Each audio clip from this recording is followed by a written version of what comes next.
بزرگوار، آپ کا مطلب ہے کہ آج بھی آپ کی بیٹی آپ کی مرضی کے خلاف میرے لیے؟ بس صاحب کچھ الفاظ نہ ہی بولے جائیں تو بہتر ہے. تم اپنی قیمت بتاؤ، باقی سب چھوڑ دو. آپ سمجھتے ہیں آج بھی مجھے خرید لیں گے؟ میری قیمت اس وقت 1.5 کروڑ تھی جس وقت میرے پاس اپنا گھر بھی نہ تھا. آج میں ارب پتی ہوں. میری قیمت کا اندازہ لگا سکتے ہیں؟ تم نے ارب آج دیکھا ہے. صاحب میری پشتوں نے بڑھتا ہے. اپنی قیمت بتاؤ. دینا میرا سر درد ہے. گیلانی صاحب کیوں نہ اب صلح کر لے؟ اگر آپ کی بیٹی 2 بچوں کے بعد بھی اپنے شوہر کے ساتھ خوش نہیں ہے تو اس کو وہ دے دے جو وہ چاہتی ہے. آج تو میں آپ کے ہم پلہ ہی ہوں. جمال علی گیلانی کا چہرہ سرخ بوٹی ہو رہا تھا. صاحب اگر تم سمجھتے ہو کہ آج سے 12 سال پہلے میں نے اپنی بیٹی کی شادی تم سے اس لیے نہ کی کہ تم غریب تھے تو تم بڑے بیوقوف ہو. میں تمہاری نسل کو پہچان گیا تھا، اس لیے میں نے تمہارے سامنے ہڈی پھینکی تھی. تم نے میرے خدشات سچ ثابت کر دیے، ہڈی منہ میں ڈالی اور اپنی راہ لی. میرا داماد اصل امیر آدمی ہے، دل کا امیر، کردار کا امیر. تمہاری کیا حیثیت؟ واہ گیلانی صاحب واہ. پھر وہ امیر داماد آپ کی بیٹی کو خوش کیوں نہ رکھ پایا؟ آج بھی اللہ کے بندے، آج بھی وہ میرے لیے پاگل ہے. میری بیٹی نابینی ہے. ساہی اور آنکھوں والے نابینے لوگ یوں ہی خود کو تباہ کرتے ہیں بلکہ نسلیں تباہ کرتے ہیں. میں اپنی آنے والی نسلوں کو بچانے کی کوشش میں ہوں. تم بھی آج صاحب اولاد ہو، بچی کے باپ ہو. میری بات کو سوچنا چلتا ہوں. اللہ حافظ. وہ اپنی جگہ سے اٹھے اور باہر نکل گئے. جاتے ہوئے ابراہیم صاحب پر کئی در کھول گئے.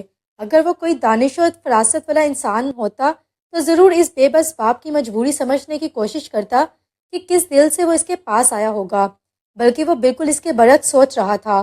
ویسے بھی مرد کی انا کو یہ بات بڑی تقویت دیتی ہے کہ کوئی عورت اتنے سالوں بعد بھی اسی سے محبت کا دم بھرتی ہو. وہ اپنے دماغ میں لاہ لاہ عمل ترتیب دینے لگا. مسلسل ہونٹوں پر مسکراہٹ کھیل رہی تھی. تم نے واپس کب آنا ہے؟ ظاہر ہے پیپروں کے بعد ہی آؤں گی. اب تمہاری وجہ سے اپنے سالوں کی محنت پر پانی پھیرنے سے تو رہی، اور اس سارے وقت میں کیا کروں گی؟ اپنے مریض کو دیکھنا، تازہ آب و ہوا کھانا، گاؤں کی لڑکیوں سے دوستی کرنا، اپنا شوہر ڈھونڈنا. ہاں وہ تو جیسے کسی گلی کے موڑ پر میرا منتظر کھڑا ہوگا. کبھی کبھی مجھے اس پر بڑا غصہ آتا ہے. بھلا اگر اس نے مجھے اپنے ساتھ رکھنا ہی نہیں تھا تو مر جانا شادی ہی نہ کرتا. بزدل کوئی 2 نمبر انسان تھا، نہ جانے کس کے گھر میں ڈال کر بھاگ گیا. اچھا اب واپس ڈپریشن میں نہیں جانا. میں نے ورشے لوگوں کی ڈیوٹی لگائی ہے، میری غیر موجودگی میں وہ تمہارا خیال رکھیں گی. ہاں میں فیڈر پیتی بچی ہوں نا. سچی پوچھو تو شکل سے میٹرک کی اسٹوڈنٹ لگتی ہو. نہ جانے کس پاگل نے تمہیں ڈاکٹری کی ڈگری دے دی. وہ دونوں ہاسٹل میں ملنے والا سالے کا کمرہ سیٹ کر رہی تھی. صبح کے 8 بج رہے تھے. لڑکیاں ساری کالج کو نکل چکی تھی. آج ہی زینب کا سیکنڈ ٹائم میں پہلا پیپر تھا. اگلے 1 گھنٹے تک وہ کوئٹہ کے لیے نکلنے والی تھی. سالے کے پاس سامان تو کوئی نہیں تھا. دادی نے گھر سے بستر وغیرہ سب مہیا کر دیا. اب کپڑے، جوتے اور کئی چھوٹی چھوٹی ضرورت کی چیزوں کی لسٹ بنا کر زینب نے بیگ میں رکھ لی تھی تاکہ سردار غزان جب اسے چھوڑ کر واپس آ رہا ہو تو زینب ساری چیزیں خرید کر اس کے ہاتھ بھیج سکے. ویسے سالے مجھے نہیں لگتا کہ تمہیں یہاں کوئی کسی قسم کا مسئلہ ہوگا. دیکھو ہم عزت دار اور حفاظت کرنے والے لوگ ہیں. دادی کو بھی جان ہی گئی ہو، انہوں نے کتنی مدد کی ہے. اگر وہ ساتھ نہ دیتی تو بھائی شاید تمہیں یہاں رکنے نہ دیتے. کوئی حوالہ جو نہیں ہے، نہ کوئی سند، نہ کوئی سرکاری پیپر. سمجھ رہی ہو نا میری بات؟ میں تو اللہ کی شکر گزار ہوں. اب اللہ کرے تمہارا شوہر کہیں سے برآمد ہو جائے، اور اگر نہیں بھی آتا تو انہیں کوئی مسئلہ نہیں ہوگا. آرام سے نوکری کرو، دیکھتے ہیں آگے کیا ہوتا ہے. سالے رونے لگ گئی. اتنے دنوں سے دونوں کا 24 گھنٹے کا ساتھ تھا. دونوں نے سالے کا کلینک بھی مل کر ترتیب دیا. آج پہلے دن اس نے وہاں ڈیوٹی دینی تھی. اب رو کیوں رہی ہو؟ ویسے ہی رونا آ رہا ہے. آج میری نوکری کا پہلا دن ہے اور مجھے الوداع کہنے کو نہ میرے ماں باپ ہے، نہ کوئی بہن بھائی، نہ کوئی ساتھی. زینب نے رکھ کے 2-3 دھموکے جڑ دیے. سالے کی ہائے نکل گئی. جانوروں کی طرح کیوں مار رہی ہو؟ تم قابل ہی اسی کے ہو. ایویں تمہارے ساتھ وقت ضائع کر رہی ہوں. مرو میری طرف سے. رو بیٹھ کے گئے رشتہ داروں کو میں جا رہی ہوں. سالے کو حیران پریشان چھوڑ کر 2 سیکنڈز میں کمرے کے سے نکل گئی. ہیں اس کو اچانک سے کیا ہو گیا ہے؟ وہ اس کے پیچھے لپکی. کوریڈور کے اینڈ پر وہ مور مورتی نظر آئی. سالے نے کمرے کا دروازہ اپنے پیچھے بند کیا اور دوڑ لگا دی. جب تک وہ کونے تک آئی زینب آدھا گراؤنڈ پار کر چکی تھی. سامنے گیٹ کے پاس سردار غزان زینب کے انتظار میں گاڑی میں موجود تھا. کل رات ہونے والی اچانک برف باری نے جہاں درجہ حرارت میں کمی کی ہوئی تھی وہی اچھی خاصی پھسلن بھی پیدا ہو گئی تھی. وہ اس کے پیچھے بھاگتے ہوئے گراؤنڈ میں آئی. زینی رکو تو، ہوا کیا ہے؟ وہ پیچھے سے بھاگتی ہوئی آ کر زینب سے ٹکرائی. دونوں ہی اپنا توازن قائم نہ رکھ پائیں. وہی برف پر گری. ٹکرے مارنے کا شوق ہو رہا ہے تو جا کر دیواروں میں سر مارو. میرے پیچھے کیا لینے آ رہی ہو؟ تم رک کر بات سن لیتی تو کیوں میں بھاگتی؟ اور تمہیں اچانک سے کس کیدڑ نے سونگھا ہے؟ اچھی بھلی تھی، کیونکہ مجھے لگا تمہیں میری ضرورت ہی کیا ہے. تم بیٹھ کر آنسو بہاؤ. ہائے امی نہیں ہے، ابو بھی نہیں ہے، میرے بھی تو نہیں ہے. میں تو تمہاری طرح بیچاری بن کر نہیں روتی ہوں. تمہارے پاس دادی ہیں، تمہارا بھائی ہے، اتنی ساری دوست ہے، اپنا گھر ہے. میرے پاس تو ایک شوہر ملا تھا، وہ بھی چھوڑ کر بھاگ گیا. میں تو ہوں نا. تمہیں اتنی لمبی فوج کی ضرورت بھی کیا ہے؟ تمہارے لیے ایک زینب ہی کافی ہے. سچی بتا رہی ہوں، آج کے بعد میرے سامنے یہ سب دہرایا نا تو تمہارا میرا مرن جیون ختم. سالے نے زور سے اپنے ساتھ اس کو بھینچ لیا. دونوں وہی برف پر بیٹھی ہوئی تھی، ایک دوسرے کو گلے لگا کر دائیں بائیں پینڈولم کی طرح جھومنے میں گاڑی کے ہارن نے خلل ڈالا. چلو اس کا پیمانہ لبریز ہو گیا ہے، اٹھو چلے، پہلے تمہیں تمہارے کلینک اتارتی ہوں پھر جاؤں گی. دونوں ایک دوسرے کا ہاتھ تھامے احتیاط سے چلتی ہوئی آ کر گاڑی میں بیٹھی. گاڑی کے اندر ہیٹر لگا ہونے کی وجہ سے ایک دم سے سکون کا احساس ہوا. سردار ڈرائیونگ سیٹ پر آنکھوں پر کالا چشمہ چڑھائے بیٹھا تھا. آج مونچھوں کے ساتھ ہلکی سی بڑی ہوئی شیف بھی تھی. گہرے براؤن رنگ کے کھدر کے شلوار سوٹ پر کالی جیکٹ میں اس کی سرخ و سفید رنگت دمک رہی تھی. براز پہلے کلینک پر رکنا ہے. زینب کے کہنے پر گاڑی گیٹ سے نکلتے ہوئے سردار نے سر ہلکا سا اس بات میں خم کیا. 2-3 دن ان کے گھر پر گزارنے کے بعد سالے کے دل میں بیٹھنے والا سردار کا پہلا پڑنے والا تاثر تبدیل ہو گیا تھا. وہ پہلے دن جتنا سخت مزاج اور اکھڑ لگا تھا، حقیقت میں اس کے بالکل برعکس نکلا تھا. بڑا تحمل مزاج، دھیمے لب و لہجے والا، ملنسار، باوقار، بلکہ جس طرح وہ اپنے کالج کی لڑکیوں کو اپنی بیٹیوں کی طرح ڈیل کرتا، سالے متاثر ہوئی تھی. کلینک کی عمارت گاؤں کے درمیان میں واقع تھی، جس کے ایک طرف ایک پہلے ہی ایک مرد ڈاکٹر موجود تھا. مگر چونکہ یہ کلینک قریب کے دوسرے دیہاتوں کو بھی لگتا تھا تو ایک مرد ڈاکٹر ناکافی ہی ثابت ہوتا تھا. خاص کر جب عورتوں کی بات آتی، زیادہ تر لوگ پسند نہیں کرتے تھے کہ ایک عورت کو آدمی ڈاکٹر دیکھے. عورتوں کو یا تو کوئٹہ جانا پڑتا یا گھر پر ہی سر درد کی گولی لے کر ٹھیک ہوتی. زینب کا گھر گاؤں کے راستے میں بہت شروع میں آتا تھا. ان کے گاؤں اور گھر کے درمیان 1 میل کا فاصلہ تھا. جس وقت وہ لوگ کلینک پر پہنچے وہاں پر لوگوں کا جھمکٹا لگا ہوا تھا. رش دیکھ کر پہلا خیال سالے کے ذہن میں یہی خیال آیا کہ یقیناً کوئی ایکسیڈنٹ ہو گیا ہے. مگر وہ یہ جان کر مبہوت رہ گئی وہ سب مرد خواتین اپنی نئی ڈاکٹر کو خوش آمدید کہنے کو وہاں جمع ہوئے تھے. سب نے اس کے لیے کوئی نہ کوئی چیز اٹھا رکھی تھی. کسی نے کڑھائی والی چادر دی، کسی نے ٹوپی دی، کسی نے کرتا دیا. کوئی ایک ڈونگے میں کھانے والی کوئی چیز اٹھائے کھڑا تھا. خشک میوے جات، کنو، سیب، چیزوں کا یہ ڈھیر لگ گیا. اس نے ایک ایک عورت کو گلے لگا کر شکریہ ادا کیا. محنت کشوں کے چہرے سونے جیسی تپش سے چمک رہے تھے. ورشے لوگ بھی 1 گھنٹے کی چھٹی لے کر وہاں موجود تھی. تازہ پھولوں کا یہ اتنا بڑا گلدستہ ہاتھ میں تھا جس میں ایک عدد گلاب ہوگا، باقی سب جنگلی جڑی بوٹیاں تھی. اس کے کمرے کے دروازے پر بینر لگا تھا، ویلکم ٹو قبیلہ سردار. سالے خوش تھی. زندگی میں پہلی دفعہ وہ خوش تھی. ہر فکر بھول کر، ہر محرومی بھول کر وہ خوش تھی. اپنی خوشی میں یہ احساس نہ ہو پایا کہ کسی کی نظریں مسلسل اس کے چہرے سے چپکی رہی. ان نظروں میں سوچ کی گہری پرچھائیاں تھی.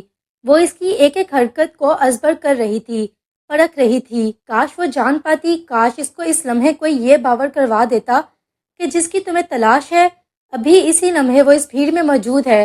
آگے بڑھ کر اس کو پہچان کر اس کا ہاتھ تھام لو. پھر چاہے کچھ بھی ہو جائے چھوڑنا مت، کھونا مت. وہ بہت قیمتی ہاتھ ہے. مگر سالے وہی اپنے نئے ملنے والوں میں مصروف ہو گئی اور وہ اسی طرح خاموشی سے چلا گیا. بتاتے کیوں نہیں ہیں؟ اس بدنیت انسان کے پاس کیوں گئے تھے؟ سکینہ بی بی کے غصے سے پوچھے سوال کے جواب میں جمال علی گیلانی کا لہجہ شکست خوردہ اور کندھے جھکے ہوئے تھے. اور کیا کرتا؟ گھر میں بیٹھ کر انتظار کروں کہ کب میری بیٹی باپ کی میت کو آخری دھکا دے کر قبر میں اتارتی ہے، یا اس دن کا انتظار کروں جب اس شریف النفس انسان کو ساری حقیقت معلوم ہو جائے اور وہ آ کر میرا گریبان تھامے کہ جب اپنی بیٹی کے چلن معلوم تھے تو کیوں اس کو میرے نام کی بیری میں قید کیا؟ میں آج کل بڑا پچھتا رہا ہوں سکینہ. میں اندر سے ریزہ ریزہ ہو گیا ہوں. نبی پاک صلی اللہ علیہ وآلہ وسلم نے فرمایا، جس شخص کی 2 بیٹیاں ہوں وہ شخص ان کی اچھی تربیت کرے، ان کا فرض پورا کرے، دین و تعلیم کی تربیت دے. وہ میرے ساتھ جنت میں ایسے ہوگا جیسے ایک انگلی میرے دوسرے کے ساتھ جڑی ہوتی ہے. میں کتنا بد نصیب ہوں، مجھے اللہ نے 1 بیٹی اور 1 بیٹا دیا. بیٹا سعادت مند ہے، حالانکہ بیٹے سے زیادہ مجھے بیٹی سے امیدیں تھی۔ میں نے کس شوق اور چاہت سے اس کو اسکول اور کالج بھیجا، مگر وہ تعلیم لے کر سنورنے کی بجائے اپنا آپ ہی بھول گئی۔ اتنی بدنیت، اس قدر کٹھور، اس درجے کی بے حس، میں اللہ کو کیا منہ دکھاؤں گا؟ وہ آج بھی 12 سال پہلے کی طرح میری آنکھوں میں آنکھیں ڈال کر مطلع کر گئی ہے۔ وہ اس کے ساتھ رابطہ ضرور کرے گی۔ میں تو آنے والے طوفان کے آگے بند باندھنے کی ایک عدد ناکام کوشش کرنے گیا تھا۔ بوڑھا باپ اور ماں دونوں رو رہے تھے۔ میں تو دعا کرتی ہوں اگر اولاد ایسی ہوتی ہے تو اللہ کسی کو صاحب اولاد نہ کرے۔ لوگ تو یہی کہیں گے ماں نے بیٹی کی یہ تربیت کی ہے۔ بے وفائی، بد چلنی تو میرے نسلوں میں کہیں نہیں ملتی۔ میں نے تو آج تک بغیر ضرورت کے دہلیز سے باہر قدم نہ نکالا۔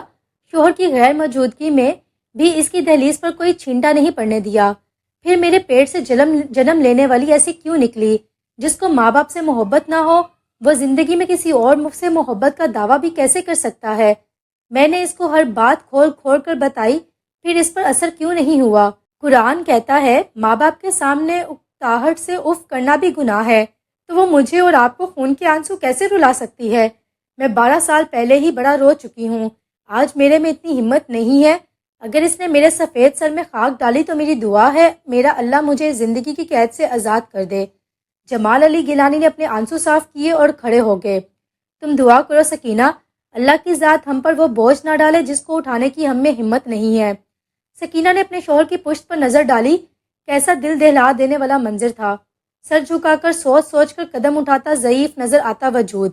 یہ وہ آدمی تھا جو اپنی برادری اور خاندان والوں کے فیصلے کرتا تھا، ہر بات میں پوری گرج کے ساتھ اپنی رائے دینے والا، سچی بات پر ڈٹنے والا، سینہ تان کر سر اٹھا کر چلنے والا۔ آج حالات نے کیسا بابا بنا دیا تھا۔ یہ اولاد کا تحفہ تھا جو حلق میں پھنس چکا تھا، جسے نہ نگلا جا رہا تھا نہ ہی اگلا جا سکتا تھا۔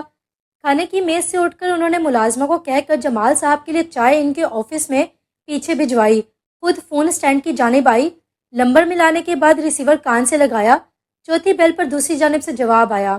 السلام علیکم، آپ سردار احمد یار خان کے بیٹے سے مخاطب ہے، کہیے کیا کام ہے؟ بے اختیار ان کے ہونٹوں پر مسکراہٹ پھیل گئی۔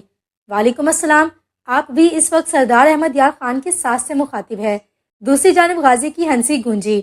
یہ ہوئی نا بات، آپ نے ثابت کر دیا کہ آپ میری ہی نانو ہے۔ میں ابھی آپ کو ہی یاد کر رہا تھا۔ جاؤ جاؤ، منہ دیکھے کی محبت جتانے میں تم باپ بیٹے کا کوئی ثانی نہیں ہے۔ غازی ہنستے ہوئے صفائی دینے لگا۔ نانو قسم سے سچ کہہ رہا ہوں، وہ ملازمہ نے پاپا کے کہنے پر ساگ بنایا ہے۔ پاپا کے کسی کلائنٹ نے گاؤں سے بھیجا تھا۔ ساگ بنایا اچھا ہے، مگر اینڈ میں جو مکھن ڈالا ہے، نانو کبھی آ کر دیکھے، اس مکھن کا رنگ ایک دم زرد ہے، جبکہ جو ساگ آپ بناتی ہیں اس کے مکھن کا رنگ ہمیشہ سفید ہوتا ہے۔ یہی بات میں پاپا کو بتا رہا تھا۔ اب تو آ گیا یقین کہ میں آپ کو ہی یاد کر رہا تھا۔ ہاں، مجھے یقین آ گیا ہے، تم ساگ اور سفید مکھن کو یاد کر رہے تھے۔ مجھے یاد کرتے تو کم از کم ملنے تو آتے۔ نانو، میں تو آج ابھی آ جاؤں، مگر اسکول کی چھٹی نہیں ہے، پر پاپا نے وعدہ کیا ہوا ہے اس دفعہ چھٹی پر ہم دادوں کی بجائے آپ کی طرف آئیں گے۔ اگر پروگرام فائنل ہوا نا تو میں چھٹی والے دن صبح ہی آپ کو فون کر دوں گا۔ آپ میرے لیے چکن مکھنی بنا کر رکھیے گا۔ کیوں نہیں میری جان، میں آج ہی بنا کر ڈرائیور کے ہاتھ بھجوا دوں گی۔ نہیں، جب میں آپ کی طرف آؤں گا تب بنانا ہے، تب بھی بنا دوں گی۔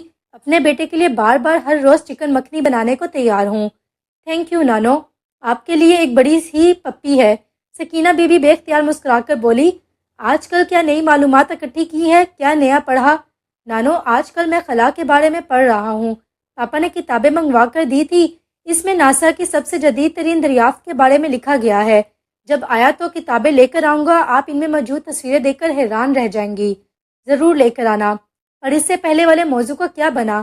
کیا پڑھا تھا؟ ہاں یاد آیا، ہیومن باڈی میں موجود مختلف سسٹم۔ ہاں جی، بالکل یہی تھا۔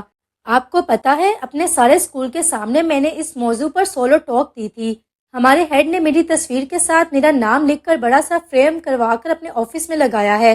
وہ مجھے اپنے اسکول کا اب تک کا بیسٹ اسٹوڈنٹ بولتی ہیں۔ ماشاءاللہ، میرا بیٹا ہے ہی جینیس۔ اب ذرا جلدی سے مجھے بتاؤ، کیا مین باڈی سسٹم ہے؟ سکینہ کو اس کی باتیں سن کر روحانی قسم کا سکون ملتا تھا، اس لیے ہمیشہ بات سے بات نکال کر گفتگو کا توالیت دینے کی پوری کوشش کرتی تھی، جیسے ابھی کیا۔ ٹھیک، تفصیل سے میں بعد میں بتاؤں گا، ابھی صرف ہیڈ لائنز۔ تو جناب، سرکولیٹری سسٹم، جس میں ہمارا دل خون کو ساری جسم میں پمپ کرتا ہے، ڈائجسٹو سسٹم خوراک کو ہضم کرنے والا سارا نظام، ریسپیریٹری سسٹم سانس کے آنے اور جانے کا نظام، کیسے ہم آکسیجن کو اندر کھینچ کر کاربن ڈائی آکسائڈ باہر پھینکتے ہیں، مسکولیٹری سسٹم سارا ہمارے پھٹوں کا نظام اور عمل، اسکیلیٹری سسٹم ہماری ہڈیوں کا نظام۔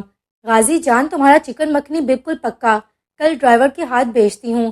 اگر سچ کہہ رہی ہیں تو میری درخواست ہے کہ آپ خود لے کر آئے، نانا کو ساتھ لانا، ان کے ساتھ لوڈو کی بازی بھی لگاؤں گا۔ ایسا کرے کل رات آپ ہماری طرف رہیں۔ سچی نانو، آپ لوگ کبھی بھی رات کے لیے نہیں رکتے۔ تمہارے نانا کو کہیں نیند نہیں آتی بیٹا۔ نیند کا تو بہانہ کرتے ہیں نانو، اصل میں انہیں اپنے کتوں کی فکر کہیں رہنے ہی نہیں دیتی۔ آپ کل آئے، میں ان کو رات کے لیے منا کر ہی دم لوں گا۔ اچھا، جیسے تمہاری مرضی۔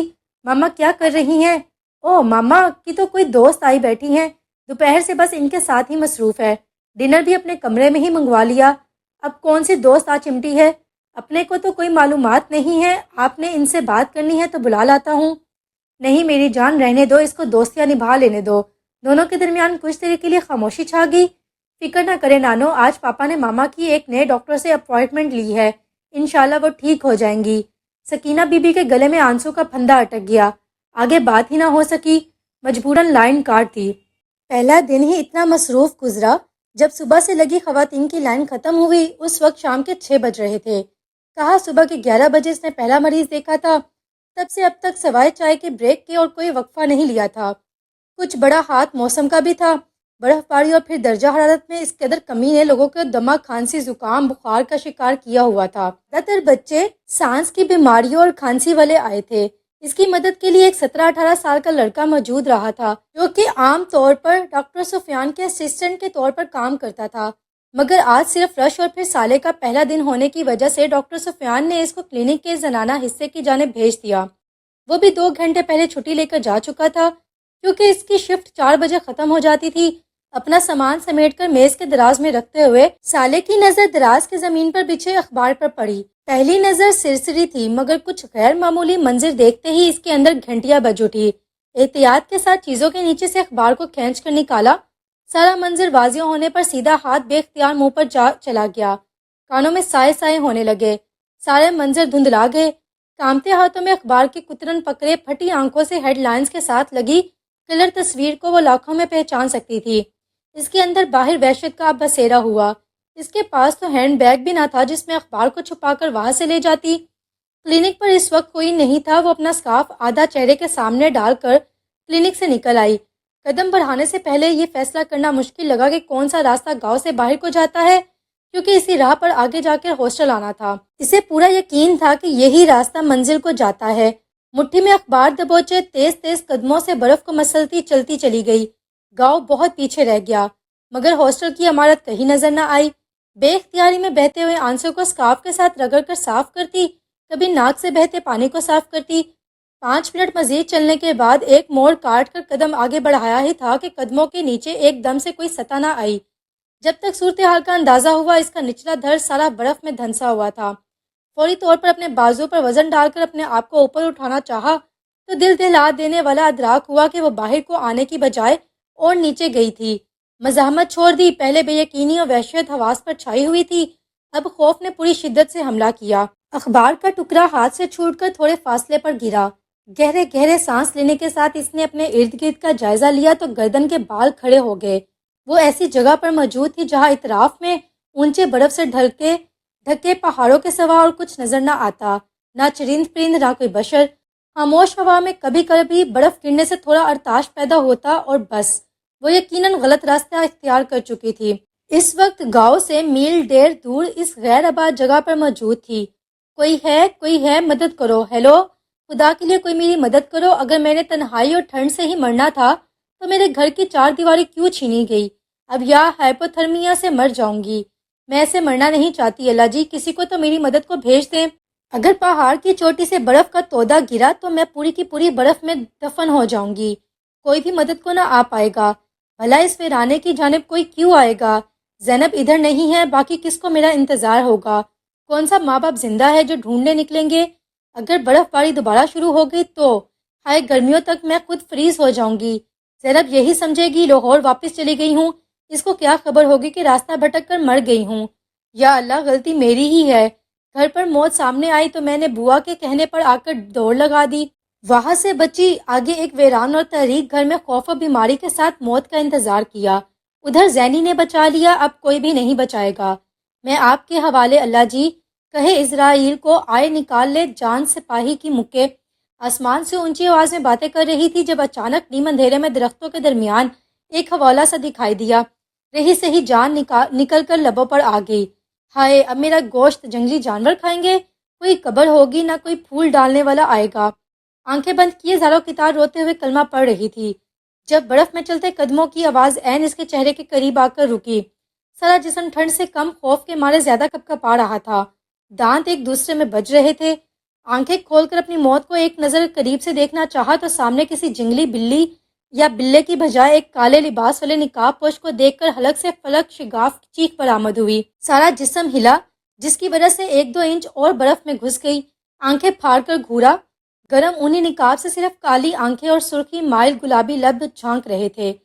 کالے ٹراؤزر کے اوپر کالی ہی موٹی جرسی پہنی ہوئی تھی۔ اس کے سامنے ہاتھ میں ہاتھ ڈالے گھٹنوں کے بل بڑے سکون سے بیٹھ کر سالے کا جائزہ لیا جا رہا تھا۔ شور تو تم ایسے کر رہی ہو جیسے نارتھ یا ساؤتھ پول کے کسی گلیشیئر میں پھنس گئی ہو، جہاں کا درجہ حرارت -55 یا 60 کے قریب ہے، اور تمہارے پاس آج آ کر 2-3 منٹ بچتے ہیں کلمہ پڑھنے اور توبہ کرنے کے۔ ڈاکٹر صاحبہ، یہ پاکستان ہے، بڑی حد ہوئی تو درجہ حرارت -20 یا 25 تک گر جائے گا، جس میں آدھا گھنٹہ 40 منٹ تک تمہاری باڈی سروائیو کر جائے گی۔ اور جیسے کہ آج کا درجہ حرارت ہے ہی سارا -7، تو کہا کا ہائپوتھرمیا، زیادہ سے زیادہ یہ ہو سکتا ہے ٹھنڈ لگ جائے گی، وہ بھی انڈے سوپ وغیرہ لینے سے ٹھیک ہو جائے گی۔ سالے کا وجود ایک دم ساکت ہو گیا، کپکپاہٹ بھی ختم ہو گئی۔ تو تم وہی ہو؟ میں تمہاری آواز پہچان گئی ہوں۔ وہی باریک آواز تھی۔ اس نے سالے کو دونوں بازو سے تھام کر کھینچا اور اگلے سیکنڈ برف کے بستر سے نکال کر باہر کھڑا کر دیا۔ باہر نکلتے ہی سالے نے آؤ دیکھا نہ تاؤ اس پر جھپٹ پڑی۔ 2-4 مکے ہی پڑے ہوں گے جو وہ مروت میں کھا گیا، مگر جب سالے کا ہاتھ اس کے نقاب کی جانب بڑھا، اس کو ایکشن لینا پڑا۔ دونوں ہاتھ مضبوط گرفت میں لے کر سالے کی کمر سے لگا دیے، خود وہ اس کی پشت کی جانب کھڑا ہو گیا۔ سالے کا سر اس کے سینے کے اوپر رکھا تھا، ایک ہاتھ سے اس کے ہاتھ پکڑ کر دوسرے ہاتھ کمر میں ڈال کر اس کے احتجاج کو روک رہا تھا۔ مار کیوں رہی ہو؟ اور یہ ساری انرجی برف سے نکلنے میں کیوں نہیں صرف کی؟ ادھر تو بڑے آرام سے کلمے پڑھ کر موت کے فرشتے کے سامنے سرنڈر کیا جا رہا تھا۔ اس کو اسی طرح لے کر واپس کی جانب بڑھا۔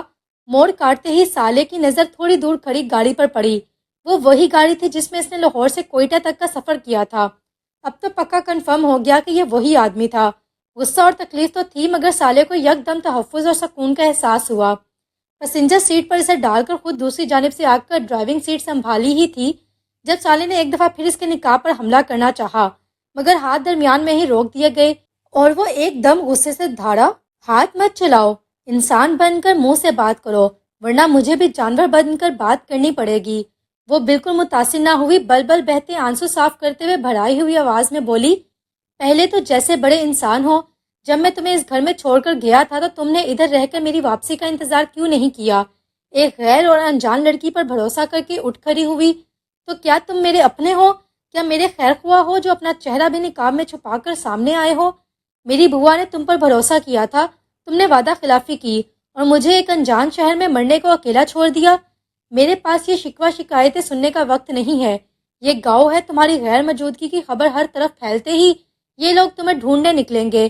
میں تمہاری رہائش کو جاننے والی پگ ڈنڈی پر اتار دوں گا، کوئی پوچھے تو کہہ دینا راستہ بھول گئی تھی وغیرہ، میں واپس وہاں نہیں جاؤں گی۔ اس کے حتمی انداز پر گیئر بدلتا ہاتھ ایک لمحے کو رکا۔ تو کیا میرے ساتھ جانا ہے؟ یہ خواب دیکھنا بھی مت، نہ میرے پاس گھر ہے نہ ٹھکانہ، اس لیے ادھر نوکری پر لگی ہو تو چپ کر کے لگی رہو۔ تمہارے ساتھ جاتی ہے میری جوتی، کالے کلوٹے انسان، آخر تم نے خود کو سمجھ کیا لیا ہے؟ میں کوئی مری جا رہی ہوں تمہارے ساتھ کسی ٹوٹے پھوٹے جنوں کے کھرندرات میں رہ جانے کے لیے؟ میں واپس لاہور جانا چاہتی ہوں، تم مجھے بس کوئٹہ کی ٹرین اسٹیشن تک پہنچا دو۔ میں نے آج 1 ہفتہ پرانا اخبار دیکھا ہے، میرے کزن کی ڈیتھ ہو گئی ہے، عین اسی دن جس دن میں وہاں سے آئی تھی۔ اگر یہ سب ہو جانا تھا تو کاش میں بوا کی بات نہ مانتی، مگر اب میں یہاں وہاں پناہ نہیں ڈھونڈوں گی، مجھے گھر واپس جانا ہے آج اور ابھی۔ وہ گاڑی ایک دفعہ پھر راستے میں ہی روک کر اس کی جانب مڑا۔ تمہارا واپس جانا اب ممکن نہیں ہے۔ کیوں ممکن نہیں ہے؟ وہ میرا گھر ہے، جب جی چاہے جا سکتی ہوں۔ وہ تمہارا گھر تھا، مگر جب تم نے میرے ساتھ فرار ہونے کا فیصلہ کیا تو وہ گھر تمہارے لیے دنیا کی آخری جگہ بن گئی، جہاں تمہیں کبھی امان نہیں ملے گا۔ تم نے اخبار میں وہ خبر پڑھی ہے جو تمہارے تایا کے بیٹوں اور دامادوں نے اپنی مرضی سے اخبار والوں سے چھپوائی ہے، اور ایک خبر وہ ہے جو تمہاری ساری برادری اور خاندان میں چمگویا کر پیدا کر رہی ہے۔ کیا مطلب یہ سالے کہ تمہارے بارے میں یہی رائے کہی جا رہی ہے کہ تم نے اپنے کسی آشنا کے ساتھ مل کر اپنے منگیتر کو قتل کیا ہے اور اسی آشنا کے ساتھ فرار ہو گئی ہو۔ سالے کو یوں لگا جیسے چھت اس پر آ گری ہو، رونا بھی بھول گئی، پورا رخ موڑ کر اس کی آنکھوں میں دیکھتے ہوئے بے یقینی سے بولی، تم مذاق کر رہے ہو؟ تمہارا میرا کوئی مذاق نہیں ہے، ایسا وہ لوگ سوچ بھی کیسے سکتے ہیں؟ میری کزنیں تائے سب مجھے جانتے ہیں، میرا کسی کے ساتھ کوئی شناسائی نہیں ہے۔ اس کی آواز میں بے یقینی سی بول رہی تھی، اور تم یہ سب کیسے جانتے ہو؟ تمہیں کس نے بتایا؟ اس کے دونوں ہاتھ ابھی بھی اسٹیئرنگ پر دھرے تھے، ارد گرد پر بھی نظر رکھے ہوئے تھا۔ یہ سب باتیں کرنے کا اس وقت ٹائم نہیں ہے، اندھیرا پھیل گیا ہے، اس وقت تمہارا واپس جانا ضروری ہے۔ میں کل آؤں گا، تب پوچھ لینا جو جانا چاہتی ہو، مگر جو میں نے کہا ہے وہ جھوٹ بالکل بھی نہیں ہے۔ پھر ٹھیک ہے، میں ابھی تمہارے ساتھ ہی جاؤں گی۔ کوئی نہیں جانا مجھے واپس ہاسٹل۔ سیاہ آنکھوں میں غصہ جاگا۔ اگلے پل اس نے ڈیش بورڈ کے خانے سے ایک سیل فون نکال کر سالے کی جانب بڑھایا۔ تمہارے آتے ہی اگلے دن ان لوگوں نے تمہارے ساتھ بھلائی کرنے والی مائک کو زہر دے کر ختم کر دیا تھا، کیونکہ گھر کے کسی ملازم نے اس کی میرے ساتھ ہونے والی بات چیت دھمکی ملنے پر سب کے سامنے اگل دی تھی۔ یہ لائن ٹریس نہیں ہو سکتی، تم اپنے گھر کا نمبر ملاؤ، تصدیق ہو جائے گی۔ سالے نے فون تھام لیا، اس آدمی پر وہ مزید اندھا یقین نہیں کر سکتی تھی۔ نمبر ملایا، بیل جا رہی تھی، ساتھ ہی اس کو اپنے دل کی دھڑکن اپنے حلق میں سنائی دینے لگی۔ ہیلو، السلام علیکم سعدیہ آپا، میں سالے بول رہی ہوں۔ دوسری جانب سے آنے والی جواب نے سالے کے حواس طلب کر لیے۔ سعدیہ آپا اس کے ساتھ ہمیشہ بڑے پیار سے پیش آتی تھی، مگر اس وقت وہ تائی کی طرح گالیاں کوسنے دے گئی۔ تم میسنی چڑیل، تمہاری جرت کیسے ہوئی اس گھر کا نمبر ملانے کو؟ میرے بھائی کو کھا گئی ہو ڈائن، آخر نکلی نا تم اپنی ماں جیسی بد کردار عورت۔ آپ کیا کہہ رہی ہیں سعدیہ آپا؟ میری امی کے لیے ایسے الفاظ استعمال مت کریں۔ تو مجھے سبق دے گی؟ تو ایک دفعہ ہاتھ لگ جا، تیرے اور تیرے اس یار کا وہ حشر کروں گا کہ آنے والی نسلیں یاد کرے گی۔ بے غیرت، تجھے ذرا شرم نہ آئی ہمارے سر پر یوں خاک ڈالتے ہوئے؟ اتنے سالوں سے میرے باپ نے تجھے سینے سے لگا کر رکھا، اس کا یہ سیدھا دیا تو نے؟ میرا ایک ہی بھائی تھا سالے، میرا ایک ہی بھائی تھا، تمہیں موت آئے، اللہ کرے کتے۔ سالے کے کامتے ہاتھوں سے فون لے کر اس نے لائن کاٹ دی۔ تھوڑی دیر تک گاڑی میں خاموشی چھائی رہی، دونوں ہی اپنے سامنے ونڈو اسکرین کی دوسری جانب دیکھتے رہے۔ اچانک سالے کے اندر ابال اٹھا، ایسے لگا جیسے سارا کچھ باہر آ جائے گا۔ اپنی جانب کا دروازہ کھول کر وہی جھک گئی۔ بڑی بڑی کہہ آئی تھی، جب بے حال ہو گئی تو ایک کالے ہاتھ میں سفید ٹیشو اس کے سامنے آئے، خاموشی سے ٹیشو لے کر منہ صاف کیا۔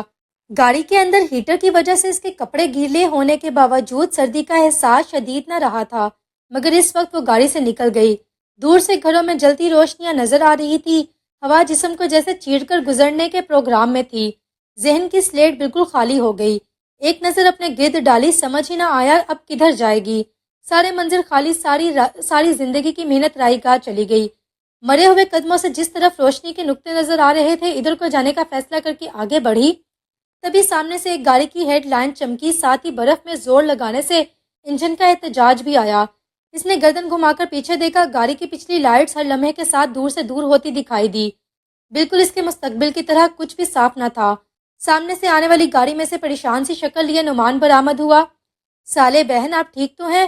کیا ہوا تھا؟ میں آپ کو لینے آیا، آپ کلینک پر تھی ہی نہیں، کب سے میں اور غازان آپ کو ڈھونڈ رہے ہیں۔ میں تو گھر جانے کے لیے نکلی تھی، مگر نہ جانے کیسے غلط راستے پر قدم ڈال کر راستہ کھو بیٹھی، مجھے گھر ہی نہیں مل رہا۔ جو اس کی ذہنی حالت تھی، اس کے مطابق جو الفاظ اس زبان سے نکلے وہ عین اس کی صورتحال کے مطابق تھے۔ نعمان کو سمجھ کیا آتے، وہ تو وہی سمجھا جو ظاہری، جو سامنے نظر آ رہا تھا۔ چلے شکر ہے ابھی تو آپ مل گئیں، آئیں بیٹھے، گھر چلتے ہیں۔ وہ اسی طرح خاموشی سے گاڑی میں بیٹھ گئی، دوسری جانب نظر ڈالی تو ایک دفعہ پھر آنکھ بھر آئی۔ جو قانونی طور پر سب سے اپنا تھا، وہ یوں غیروں کے بیچ چھوڑ کر غیروں کی طرح کب کا جا چکا تھا۔ اس نے ایک نظر واپس مڑ کر دیکھا بھی نہیں کہ ہو سکتا ہے کسی چور ڈاکو کی گاڑی ہوتی، تب بھی ایسے ہی چلا جاتا۔ میں نے بڑے غلط انسان سے بڑی غلط امیدیں باندھ لی۔ ہیلو غازان، سالے مل گئی ہے؟ ہاں، راستہ بھول گئی تھی، میں واپس آ رہا ہوں۔ نعمان نے فون پر اطلاع دینے کے بعد لائن کاٹ کر گاڑی کا موڑ موڑا اور آگے بڑھا دی۔ اتنا پریشان ہونے کی ضرورت نہیں ہے سالے، ہم نے تمہیں ڈھونڈ ہی لینا تھا۔ مجھے یہی شک ہوا تھا، اصل میں کلینک سے سیدھی سڑک باہر کو جاتی ہے اور وہی سڑک دوسری جانب آگے کے قصبوں کی جانب۔ تم غلطی سے دوسری پر چل پڑی۔ سالے جواب میں کچھ نہ بولی۔ جس وقت ان کی گاڑی گیٹ سے اندر گئی، بالکل سامنے غازان اور دادی فکر مندی سے کھڑے نظر آئے۔ سالے کو احساس جرم نے گھیرا، وہ کیوں ان پیارے لوگوں کے لیے پریشانی کا باعث بن رہی تھی جنہوں نے اس کے لیے وہ کیا تھا جس سے اپنے بھی انکاری ہو گئے۔ وہ باہر نکلی تو دادی نے باہوں میں بھر لیا۔ شکر ہے تم خیریت سے مل گئی ہو، میرا تو دل پریشان ہو گیا تھا۔ سالے کو تو ویسے بھی اس وقت کسی کندھے کی اشد ضرورت محسوس ہو رہی تھی، مگر اس نے خود کو بڑی مشکل سے رونے سے باز رکھا۔ اس کے چہرے کی حواس پاختگی دیکھ کر غزاں نے لب کھولے۔ معذرت چاہتا ہوں مس گل، آپ کو پہلے ہی دن ایسی صورتحال کا سامنا کرنا پڑا، مگر کل سے آپ کے لیے ایک بندے کی ڈیوٹی لگا دی ہے، وہ آپ کو لے کر بھی جائے گا، سارا وقت وہی آپ کے ساتھ رہنے کے بعد آپ کو واپس بھی لائے گا۔ آج تو میں اور نعمان کوئٹہ سے آئے بڑی لیٹ، ورنہ یہ سب نہ ہوتا۔ کوئی بات نہیں، آپ لوگوں کی تو کوئی غلطی نہیں، مجھے ہی اکیلے نہیں آنا چاہیے تھا۔ سالے نے سب کو یوں شرمندہ دیکھ کر صفائی دی۔ چلو بچوں اندر چلو، پہلے سب کھانا کھاؤ، ویسے بھی باہر بڑی ٹھنڈ ہے۔ سالے نے انکار کر دیا۔ نہیں دادی امی، آپ لوگ جائے، میں اپنے کمرے میں جانا چاہتی ہوں، پلیز، میں نے دن میں اتنا کچھ کھا لیا تھا، اس وقت بھوک نہیں ہے۔ بیٹی اتنی دیر سے باہر ٹھنڈ میں گھوم رہی ہو، اندر چل کر گرم دودھ کافی لو، پھر چلی جانا اپنے کمرے میں۔ اس کے چہرے پر بے چارگی دے کر غزاں نے ماں کو روک دیا۔ اماں میرا خیال ہے مس گل کافی تھک گئی ہیں، ابھی آرام ہی کرنے دے۔ نعمان ذرا ان کو آگے کر آؤ، میں کھانا لگواتا ہوں۔ سالے نے مشکور نظروں سے غزاں کو دیکھ کر شکریہ ادا کیا، جس پر اس نے اپنی عادت کے مطابق سر اس بات میں خم کیا۔ وہ گراؤنڈ پار کر کے ہاسٹل کی عمارت کی جانب چل پڑی۔ نعمان 3-4 قدم کی دوری پر چل رہا تھا۔ نعمان کے والد گاؤں کے کرتا دھرتا آدمیوں میں سے تھے۔ نعمان کی 2 بہنیں اور ایک چھوٹا بھائی تھا۔ والدہ پوری طرح سے ایک روایتی پٹھان عورت تھی، بڑی دبنگ ٹائپ عورت تھی۔ بہنوں کی شادیاں ہو چکی تھی، وہ خود ابھی سرکاری نوکری کر رہا تھا، جبکہ چھوٹا بھائی ابھی پڑھ رہا تھا۔ گاؤں میں ان کی حویلی نما گھر بڑا نمایاں تھا۔ ایک تو وہ غزاں کا ہم عمر تھا، دوسرا دونوں لنگوٹیا یار تھے۔ کالج کے بعد یونیورسٹی دونوں ایک ساتھ ہی تھے۔ وہ نعمان کو خدا حافظ بول کر اندر کی جانب بڑھنے لگی تھی جب نعمان کے سوال پر رک گئی۔ گوہر کیا کوئی پریشانی ہے؟ سالے نے نفی میں گردن ہلائی۔